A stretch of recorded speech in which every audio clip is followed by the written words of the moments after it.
Vi ricordate Canossa? A scuola? Quando il Papa e l'imperatore litigano tra di loro così tanto, ma così tanto, che il Papa a un certo punto dice all'imperatore: "Oh, ma sai che c'è? Ti scomunico."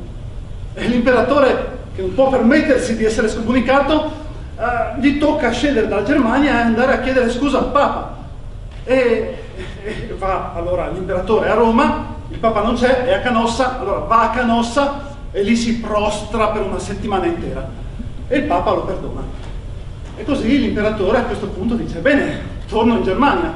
E di solito la storia finisce qua, però c'è ancora un pezzettino, perché i nobili tedeschi, che si sono accorti che stanno molto meglio senza l'imperatore, gli chiudono tutti i valichi sulle Alpi e l'imperatore non riesce a passare, a tornare in Germania, se non che il patriarca di Aquileia, che è suo amico, lo fa passare dal Friuli. Così l'imperatore passa dal Friuli, passa le Alpi, torna in Germania, risolve le cose con i nobili tedeschi e poi torna dal patriarca a chiedere cosa vuole per ricompensa. E il patriarca dice: una promozione, perché io patriarca sono vassallo del duca di Carinzia, che è vassallo dell'imperatore, quindi io sono un valvassore. Vi ricordate vassalli, valvassori, valvassini a scuola? Ecco, il patriarca vuole salire di grado e l'imperatore lo esaurisce. Sì, tu sarai duca e principe, alla pari col duca di Carinzia, e così tutti i tuoi successori. E così il territorio del patriarca, il Friuli, diventa uno stato a sé e nasce il patriarcato di Aquileia e durerà 350 anni.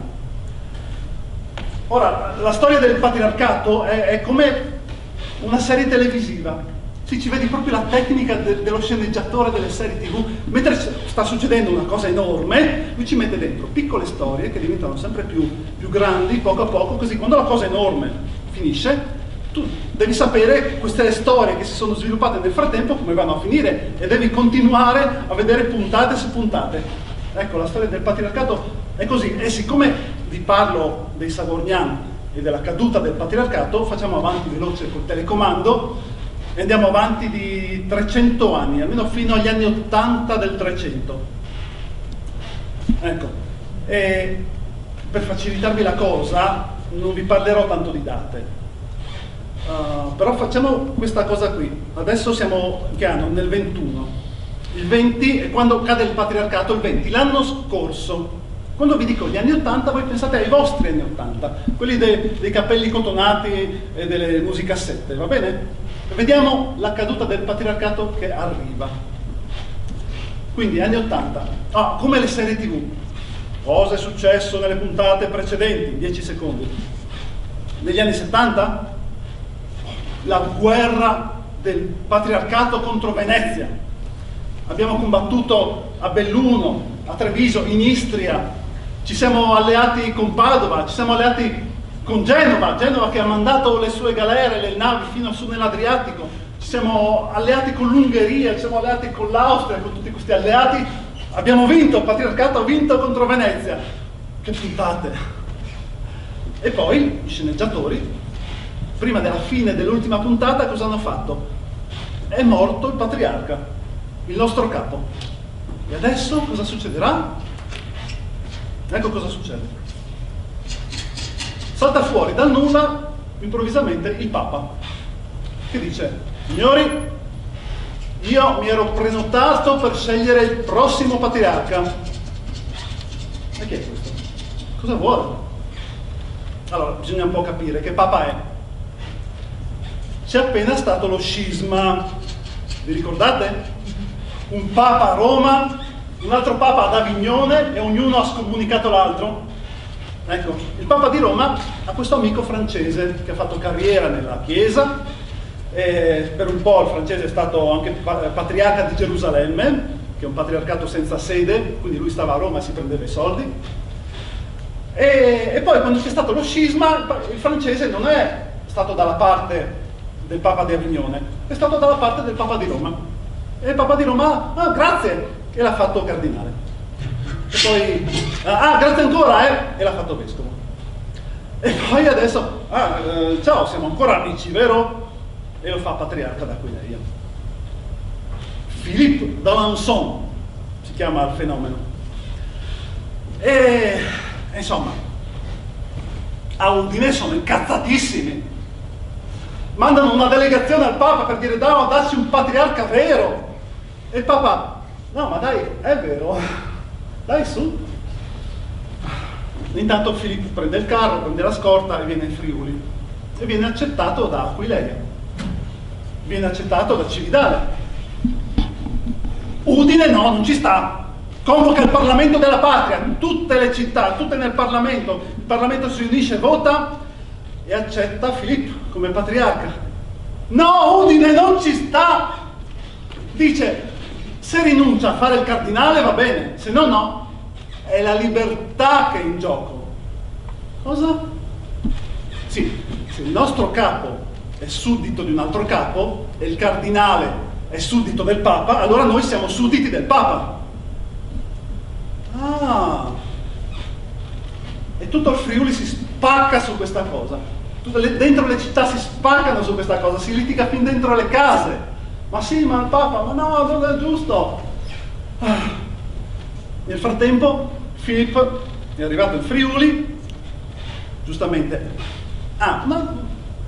Una domanda, facile. Qual era la città sede del patriarca di Aquileia? Chi vuole rispondere? Non può essere così facile. Non può essere così facile. Non era Aquileia. È Cividale per 200 anni e poi si è spostata a Udine, il centro del Friuli. Il patriarca di Aquileia stava proprio nel castello di Udine. Ecco. Filippo arriva in Friuli, evita Udine, ovviamente. Ah, non mi piace la situazione, non è prudente. Parlava come l'ispettore Clouseau, ovviamente. E va a stare a Cividale. E per 2 anni Udine non obbedisce al patriarca, si va avanti a solleciti su Udine, a solleciti, e poi piano piano si arriva a usare la mano pesante. Udine rapisce un castellano del Cadore e si fa consegnare al Cadore. Assedia e occupa Gemona, che è una delle città che stavano che hanno accettato il patriarca. Una cosa che ho dimenticato, avrete letto nei sovratitoli, Udine, io dico Udine, vuol dire Savorgnan. Cioè, i Savorgnan non è che sono proprio i padroni di Udine, però spadroneggiano.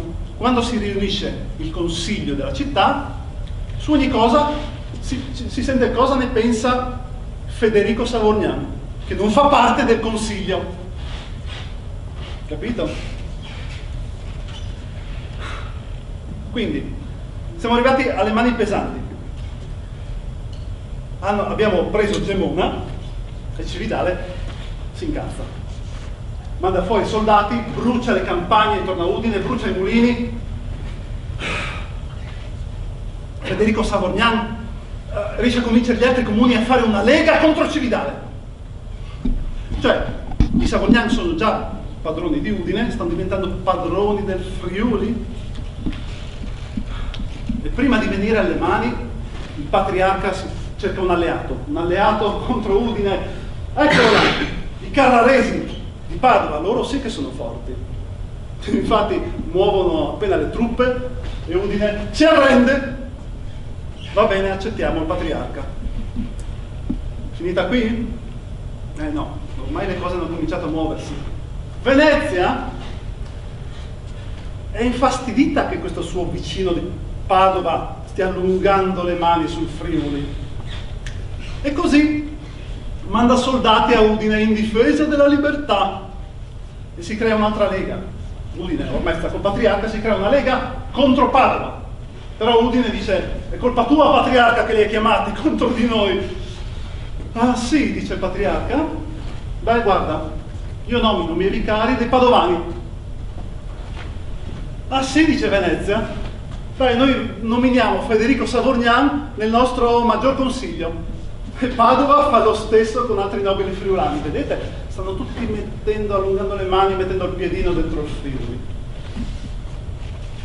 Comunque bastano un paio di scontri armati Il patriarca dice, no, ma sì, no, c'est pas possibile, negoziamo. E invece fugge. E va a Padova, e da Padova lancia su Udine la scomunica, l'interdetto, la privazione di feudi, giurisdizioni prerogative. Ah, Udine si appella al Papa. Sì, bravo, e chi è che ha messo il patriarca in quella posizione? E così comincia la guerra vera e propria.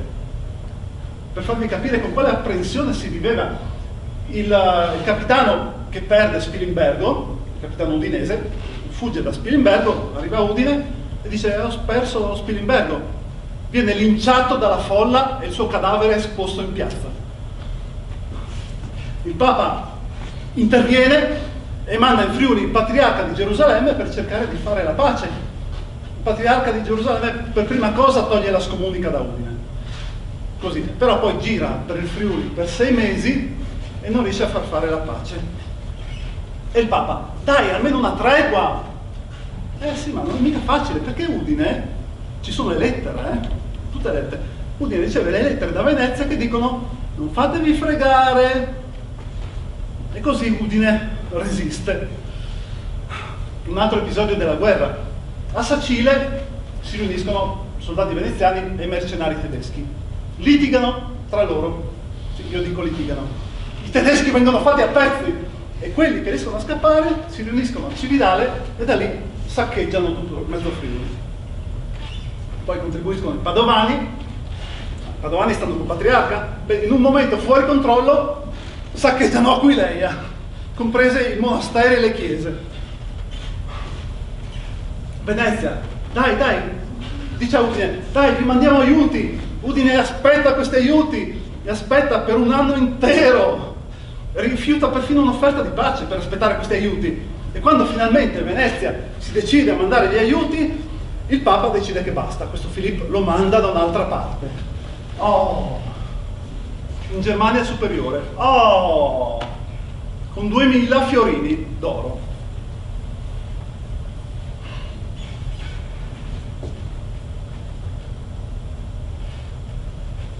Adieu. Comment on dit? Mondi. E poi sarà anche vescovo di Ostia. E questi erano gli anni '80, la guerra civile e Filippo. E il Papa si sente un po' in colpa. Prova a fare di meglio. Nomina nuovo patriarca Giovanni di Moravia. Udine è contenta? Grandi festeggiamenti. Sì, no, si scrive subito in Moravia perché venga subito il patriarca, anche perché Padova si sta preparando per invadere il Friuli un'altra volta. Però gli sceneggiatori qua decidono no, concentriamoci sul patriarca. Padova è un po' difficile da gestire. Allora in un attimo, in 5 minuti, rivolte interne a Padova che viene fagocitata da Venezia, da Milano. Di Padova non si parla più prima ancora che il patriarca metta piede in Friuli. Bene, il patriarca Giovanni di Moravia è estremamente prudente. Tanto manda avanti un maresciallo che faccia fare la pace a tutti quanti in Friuli. Ecco. E in questo momento di cambiamento a Udine cercano perfino di fare un colpo di Stato. Non contro il patriarca, contro Federico Savorgnan, che non è lo Stato, però la congiura va male e vengono tutti eliminati. Chissà che violenze che succedono a Udine. Perché Giovanni, quando si decide finalmente a venire in Friuli, 10 mesi dopo, invita Udine anche lui e va a Cividale. E da Cividale comincia a governare e fa cambiare la composizione del governo di Udine, che è come uno schiaffo in faccia a Federico Savorgnan. E lui come reagisce? Ah no, basta, non è possibile, me ne vado da Udine, vado in esilio. A dire la verità, anche un processo in corso con la sua matrigna Elisabetta per una questione di eredità. Vado in esilio. E così a Udine cresce la tensione e Venezia dice no, dai, fate la pace, dai, su. Fanno la pace, Federico torna in città, grandi festeggiamenti da parte di quelli della sua fazione. E poi chissà come erano gli animi, cosa combinavano, perché uno degli uomini di Federico, per dire, viene arrestato, torturato, decapitato davanti al patriarca. Un altro degli uomini di Federico viene arrestato e liberato a furor di popolo, a furor di quelli di Federico, e poi qualche giorno dopo ammazzano Federico in chiesa. È l'ultimo pezzettino degli anni 80, 89. Gli assassini di Federico, che tutti li hanno visti, vengono lasciati fuggire, il popolo è allibito, e allora il popolo va da Elisabetta e l'ammazza, la matrigna di Federico, e poi ammazza e squarta altri 4 o 5 perché sono creduti sospettati di aver favorito, oppure anche solo perché si dimostrano contenti che Federico sia morto. Il nuovo governo, quello democratico, viene sciolto, si mettono tagli sulla testa della gente. Oddio, che situazione! Venezia interviene di nuovo per pacificare. Sì, non è facile, perché quel patriarca lì fa riforme moderne, ma gli udinesi si vogliono tenere le vecchie consuetudini. E alla fine, insomma, convinti da Venezia, gli udinesi chiedono scusa. Il patriarca perdona e promette di non cambiare troppo le cose. E gli anni 80 si concludono con la pacificazione e qualche provvedimento per risolvere, insomma, le questioni aperte durante la guerra. Ma poi in realtà gli udinesi si tengono alla cosa qui. Fanno dispettucci al patriarca, tipo per esempio i delinquenti andavano rinchiusi nel castello di Udine, che è del patriarca. No, gli udinesi dicono facciamo una prigione nuova. E poi chiedono scusa al patriarca, e poi mandano una delegazione al Papa per chiedere che cambi questo patriarca che governa male, e poi ancora Venezia media, e loro chiedono scusa al patriarca. Gli sceneggiatori si stanno rendendo conto che la storia è un po' ristagna, ma hanno già pronto un personaggio tutto nuovo per rimpiazzare Federico. Entra in scena Tristano Savorgnan, 15 anni, figlio di Federico. Cosa ci facciamo con questo personaggio? Infatti lui era fuori Udine, rientra a Udine, ed è come un segnale, una miccia. Neanche un mese dopo uno zio di Tristano ammazza sul tagliamento il vescovo di Concordia, e poi va in giro a dire che il vescovo era stato mandante dell'omicidio di Federico e quindi a ucciderlo era legittima difesa. Il Papa chiede un processo, insomma, cosa c'è? Mi ammazzi un vescovo? Udine si chiude attorno ai Savorgnan, aspettando che arrivi uomini del Papa, processo, patriarca, corrompono San Daniele, gli offrono la cittadinanza di Udine a chiunque si schiera con Udine. E i sandanelesi sono contentissimi, sì! Abbiamo la casa del patriarca qui a San Daniele, andiamo a bruciarla, e la bruciano. Il patriarca non è molto contento e va ad occupare San Daniele. Ecco, è stato un errore anche quello, perché Tristano nel consiglio a Udine dice: ecco, adesso il patriarca verrà anche a occupare Udine. Chiamano Venezia, Udine, vanno a Venezia. E abbiamo le note, i rapporti, l'udienza viene registrata a Venezia, e abbiamo i commenti di quelli di Venezia, del Senato, che dicono: oh, questi friulani, questi udinesi friulani sono duri, è scritto letteralmente, in alcune cose sono durissimi. Comunque semplifichiamo, un anno passa, il conflitto, e poi c'è di nuovo la pace. Il patriarca viene a Udine, tutti gli rendono omaggio, anche Tristano. Per un anno si governa con qualche attrito, poi un giorno i Savorgnan chiamano a Udine il patriarca, lui viene, si incontrano davanti alla porta del castello e lo ammazzano. Così. E poi pubblicano un lunghissimo manifesto elencando tutte le depravazioni del patriarca e la sua vita tra i bagordi. I beni del patriarca vengono immediatamente saccheggiati a Udine. il corpo ancora caldo del patriarca viene sepolto nella notte nel Duomo senza sacerdoti, il governo nuovo viene sciolto e il giorno dopo la città di Udine nomina Tristano capitano della città. Ha 17 anni, è il 94. Le reazioni del mondo queste. E anche adesso dobbiamo scegliere un nuovo patriarca.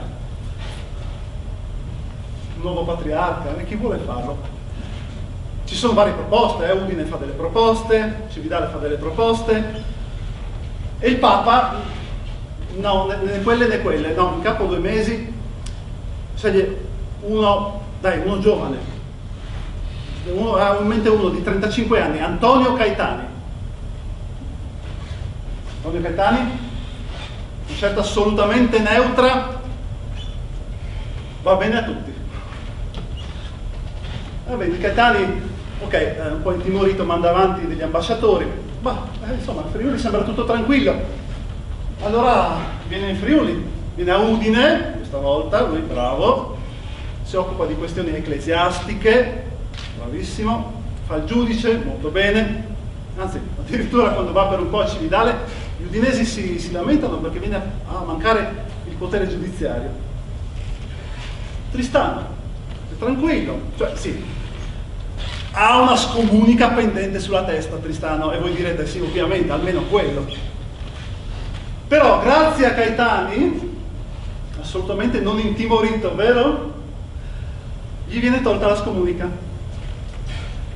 Tristano si deve giusto fare delle penitenze, fa un viaggio in Terra Santa col suo amico il duca d'Austria. Deve essere entusiasta Tristano di questo patriarca giovane. Infatti quando torna fa una lega per sostenere il patriarca nel caso che qualcuno gli offra un'altra carica per mandarlo via. Il patriarca dice no, stiamo tranquilli, scioglietela. No, non solo non sciolgono la lega, addirittura Cividale si iscrive alla lega. E poi però Caetani, non stai bene? No, passami l'aspirina? No, la valigia, vado in Puglia. Va in Puglia per motivi di salute. E dopo un po' si viene a sapere che non torna più. Che strano. È appena iniziato il nuovo secolo. Bisogna davvero scegliere un nuovo patriarca? Beh, Venezia dice, se lo fate, basta che non scegliete un patriarca che vada bene a Milano. In ogni caso, non Ludovico di Tech. Ludovico di Tech, per ricordarvelo, immaginate questa faccia di legno tropicale, Tech, ok? Non Ludovico di Tech, va bene. Allora i friulani cosa chiedono al Papa? Fai tornare Caetani, convincilo. E se proprio non lo convinci, allora Antonio Pancera, il vescovo di Concordia. Antonio Pancera è gradito. Ah, sì, vescovo di Concordia ha preso il posto del vescovo ucciso dallo zio di Tristano, sì. Sì, e nel 2, quindi, il Papa fa Caetani cardinale e Pancera patriarca. Perché gli sceneggiatori si erano resi conto che Caetani non era molto interessante, troppo arrendevole. Vediamo che tipo è Pancera. Beh, mentre gli altri patriarchi non si sono mai fatti problemi di soldi, per Pancera sembra che non esista altro. Intanto si accolla tutti i debiti dei suoi predecessori, quindi chiaro che non si erano mai fatti problemi di spendere. Poi deve pagare una grossa tassa di insediamento di 10.000 ducati, quasi quasi deve chiedere un mutuo a Venezia. Ah, il vescovato di Concordia lo lascia ad Antonio da Ponte, ricordatevelo che poi torna. Pancera, insomma, quello gradito, viene preso bene da tutti i friulani secondo voi? Da Udine sì, da Cividale no. Cividale si lamenta, dice che non governa bene. Però, siccome Pancera è amico del Papa, allora Cividale si lamenta un po' sottovoce. Poi appena il Papa muore, partono subito le lamentele scritte al nuovo Papa. Poi muore anche quel Papa lì e viene eletto un nuovo Papa, Gregorio XII. Gregorio che Pancera non gli sta simpatico per niente. Udine cerca di difendere Pancera, Cividale cerca di diffamarlo e insomma Gregorio alla fine destituisce Pancera. Ma è antipatico, ma qual è la motivazione ufficiale? Che non ha ancora pagato gli enormi debiti che si era accollato. E quindi viene destituito. Beh, guarda, Cividale fa una lega perché il Papa faccia patriarca Ludovico di Tech. Ma non è così facile per Gregorio, è un periodo pazzesco. Non c'è più solo un Papa a Roma e uno ad Avignone. Adesso a Pisa c'è un concilio che sta per eleggere un terzo Papa. Quindi Papa Gregorio soppesa le cose e chi fa patriarca? Antonio da Ponte, visto che è tornato. E Udine cosa fa? Vanno al concilio di Pisa e fanno riconoscere patriarca Pancera e vescovo di Concordia un altro, cioè per Udine da Ponte non è più né vescovo di Concordia né patriarca, hanno scavalcato il Papa. E Gregorio cosa fa? Gregorio cosa farà adesso? Fa un concilio a Cividale, viene a Cividale a fare un concilio portandosi dietro da Ponte. Anche Udine, che ormai ha messo in dubbio la legittimità del Papa Gregorio, incarica Tristano di difendere militarmente Pancera. Bene, al concilio di Cividale non viene poi tanta gente, il Papa Gregorio è costretto a fare una seconda convocazione. Nel frattempo a Pisa hanno fatto il conclave e hanno eletto il terzo Papa. Non vi dico neanche come si chiama, tanto muore tra poco. Però è subito riconosciuto da Pancera, ovviamente. E da Venezia lo riconosce anche. Quindi vedete l'alleanza Udine-Venezia-Pisa? Ecco, siamo nel 9. Gregorio qua a Cividale continua il suo concilio, poi decide che è meglio scappare da lì. Una mattina parte per la Tisana con 20 vescovi e 40 armigeri, 300 uomini escono da Udine e lo attaccano. Quelli del Papa si difendono come possono, ma il Papa sfugge e si imbarca con Da Ponte e lascia dietro 60.000 ducati di roba sua.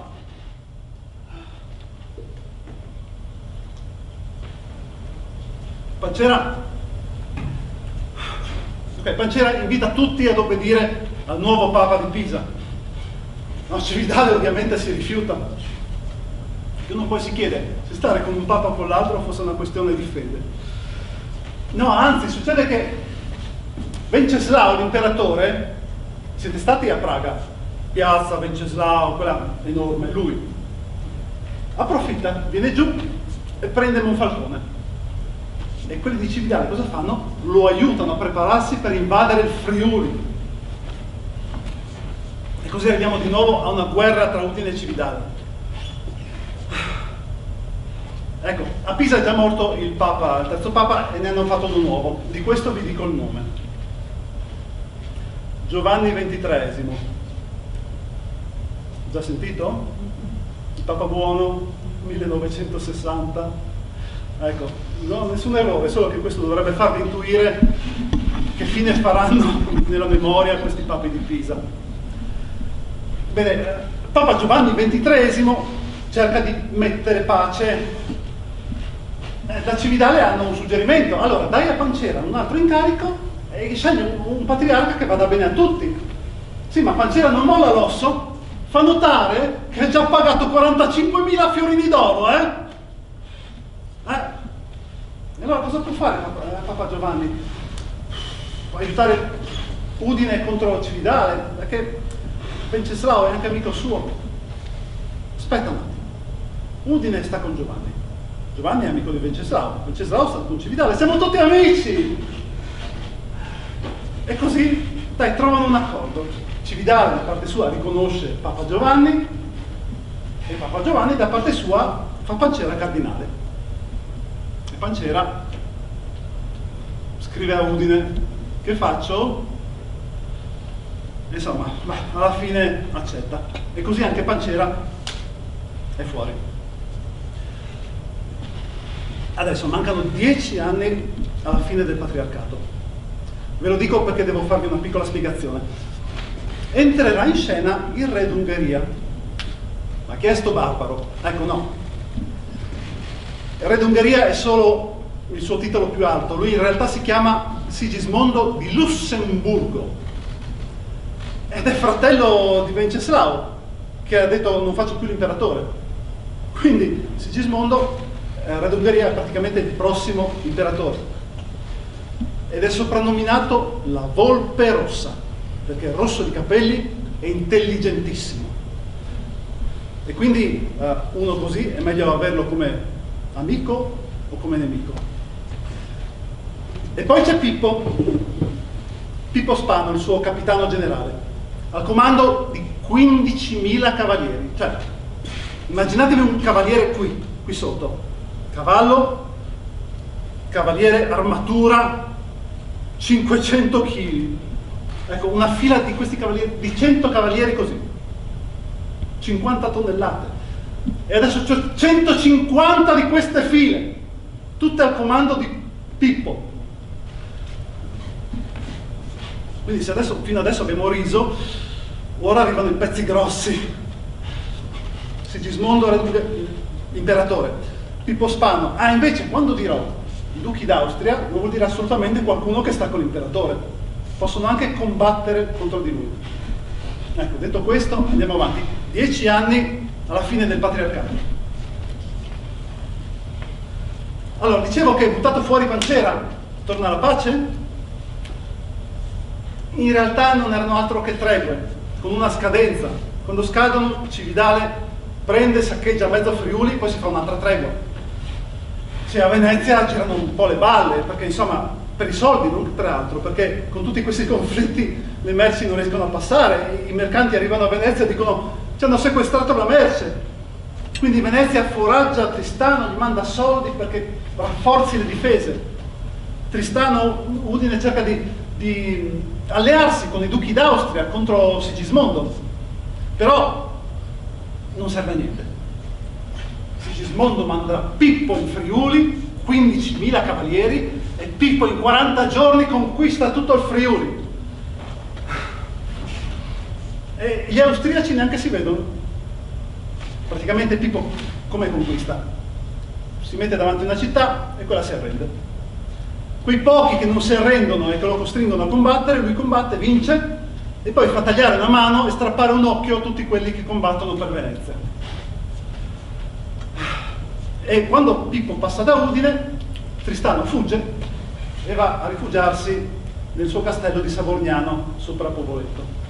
Pippo va avanti, conquista tutto fino a Belluno e Oderzo e poi torna indietro. Il Parlamento di Udine approfitta, adesso che siamo sotto l'imperatore, bandisce Tristano e gli sequestra tutti i beni. Tristano qui da Savorniano cosa può fare? Ha capito, va da Pippo e si sottomette anche lui, gli lascia i suoi figli in ostaggio e Pippo torna in Ungheria. Però il Parlamento di Udine stabilisce che il bando è ancora valido. E Tristano cosa fa? Va che furbo, prende uno stendardo dell'imperatore e con quello entra a Udine. Sono un fedele suddito. Udine, per mandarlo via, chiama una compagnia di soldati ungheresi che attaccano Udine. Tristano scappa di nuovo a Savorniano e gli ungheresi sono lì davanti a Udine. Udine deve pagare 12.000 ducati perché non saccheggino la città. Ah sì, ma mettiamo anche questo sul conto di Tristano. Bene, ora che Pippo non c'è, i veneziani attaccano il Friuli e saccheggiano quella. Tristano dà il suo contributo, taglia un canale che dà l'acqua a Udine. Gli udinesi si armano, escono da Udine e attaccano Savorniano. Tristano scappa a Venezia e giura fedeltà alla Repubblica. Gli udinesi scrivono a Venezia tutto quello che ha fatto Tristano. Non serve a niente.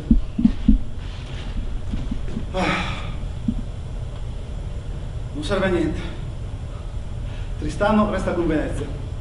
Si guerreggia, si devasta il territorio. Ah, ecco, la nomina del patriarca. Allora, Pancera è andato via. Il territorio qua è tutto di Sigismondo. Ci pensa lui. E nomina patriarca Ludovico di Tech, che viene approvato da Aquileia. Manca ancora la conferma del Papa di Roma o del Papa di Pisa, ma insomma di un Papa. Nell'attesa della conferma Ludovico è giusto una figura politica, e infatti, guarda caso, tira subito fuori la vecchia questione del patriarca ucciso da Tristano. Ecco, c'è guerra ovunque. A Udine ci sono ancora uomini fedeli ai Savoniani. Tristano si fa aprire da loro una porta della città, entra, ma viene respinto dal resto della popolazione e gli uccidono pure i suoi complici. Si rifugia ad Aris. Pippo torna, ma Venezia si fa sotto. Sulla piana di Udine combattono e sconfiggono Pippo. Arriva Sigismondo in persona, la Volpe Rossa. Arriva in Friuli, distrugge Savognano, castiga tutti, poi va da Tristano. Dov'è Tristano? Ad Aris, va ad Aris e non riesce a prenderla, sta lì un mese e non riesce a prendere Aris con Tristano dentro. Perché non riesce? Perché già i dintorni di Aris sono tutti paludosi, per di più quel mese lì piove tutti i giorni e ogni giorno che passa Sigismondo deve nutrire i suoi uomini, spende tantissimo. Papa Giovanni cerca di far fare una tregua e Sigismondo: tregua, su, subito, sono stufo, facciamo una tregua di 5 anni, dal 13 al 18. Ecco, così Sigismondo si siede a Udine e con tutta calma per mesi distribuisce ricompense con i beni di Tristano, gli regala questo, gli regala quello, e poi fa impiccare e squartare ben 84 uomini di Tristano. Ma vedete la tecnica dello sceneggiatore? Devi far proprio pensare che le speranze si riducono al minimo, non hai più speranze di tornare, di vincere. Però Tristano verrà detto il Grande, mica per niente. Lui intanto sta con Venezia che lo paga, tiene stretti rapporti con i duchi d'Austria, è pronto a riprendere la guerra. E intanto però questa tregua era anche un trucchetto degli sceneggiatori per introdurre una di quelle piccole storie che poi diventano enormi. I turchi si accampano davanti a Lubiana e passa tutta un'estate di paura dei turchi. Ludovico di Tech chiede ai friulani di andare a dare una mano a combattere. Non ci va nessuno, va il patriarca di polso. E poi per fortuna i turchi levano le tende e per il momento non si sa se torneranno.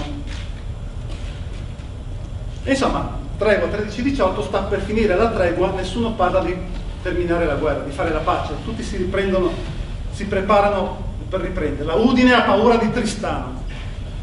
Udine chiede aiuto all'imperatore, al Papa, e la lettera di richiesta di aiuti riesce perfino a farla firmare a Cividale. Per una volta sono d'accordo, non lo vuole nessuno Tristano.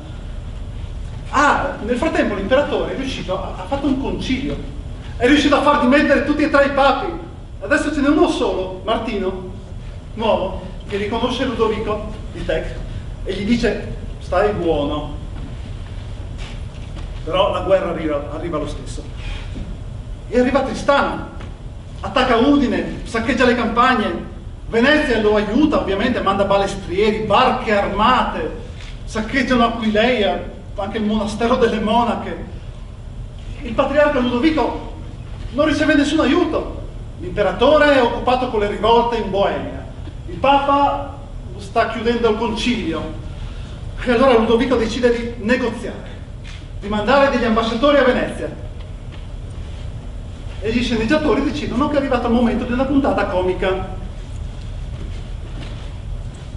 Ludovico chiede a Venezia salvacondotti per fare viaggiare gli ambasciatori. Li ottiene, manda gli ambasciatori e poi si scopre che non hanno poteri decisionali. Quindi tornano indietro. Si convoca il Parlamento della Patria per dargli i poteri.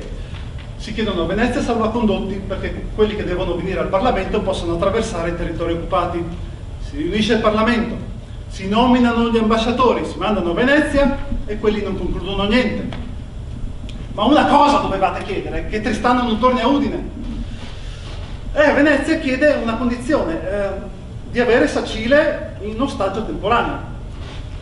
E Ludovico, ne parliamo in Parlamento, però non bisogna nominare Sacile in Parlamento perché poi quelli sono capaci di fare la pace con Venezia per conto loro. Sì, Ludovico sta cominciando a capire che con lui ognuno fa quello che vuole. Per esempio, adesso si nominano nuovi ambasciatori, Udine non è contenta di quegli ambasciatori, ne nomina altri per conto proprio. E il patriarca Ludovico, al 10° salvacondotto che deve chiedere a Venezia, se lo vede rifiutare, e allora basta ambasciatori, basta salvacondotti, si combatte, siete tutti con me, Cividale no. No, Cividale non vuole più combattere, basta, si sottomette a Venezia per conto suo, accetta perfino Tristano. Quindi Cividale con Venezia, oddio, Ludovico chiede aiuto all'imperatore, Venezia attacca e prende Sacile per conto suo. Ludovico va in Ungheria a sollecitare questi aiuti, Tristano ci riprova, si fa di nuovo aprire le porte di Udine dai suoi complici, entra dentro e lo ributtano fuori uccidendo i suoi complici. E Ludovico torna dall'Ungheria con un esercito. Oh, andiamo ad assediare Udine. No, Udine sta con noi. Andiamo ad assediare Cividale. Cividale che fino adesso era con noi, ma adesso sta con Venezia. Sì, però è troppo tardi. Arriva l'inverno e devono tornare in Ungheria. E arriva il 1420. Ludovico vuole riprovarci, torna dall'imperatore a chiedere uomini e resta là. Resta là, passano i mesi e Venezia pezzo per pezzo si prende il Friuli finché rimane solo Udine che decide di arrendersi, paga 30.000 ducati per non far saccheggiare la città e in una bella giornata calda, il 7 giugno, i veneziani con Tristano entrano a Udine. Tristano e i suoi seguaci riottengono i loro beni e Venezia si prende tutto, trattando la pace non col Parlamento, ma con uno per uno. Con ogni nobile tratta la pace. E per dire, sapete cosa c'era ad Aquileia? Il Vangelo di San Marco, scritto da San Marco, secondo la tradizione, con annotati nei margini centinaia e centinaia di nomi di pellegrini passati di lì. Ecco, Venezia lo prende e se lo porta a Venezia. Il capo della patria non è più il patriarca come era stato anche sotto l'imperatore, ma direttamente Venezia. Oh,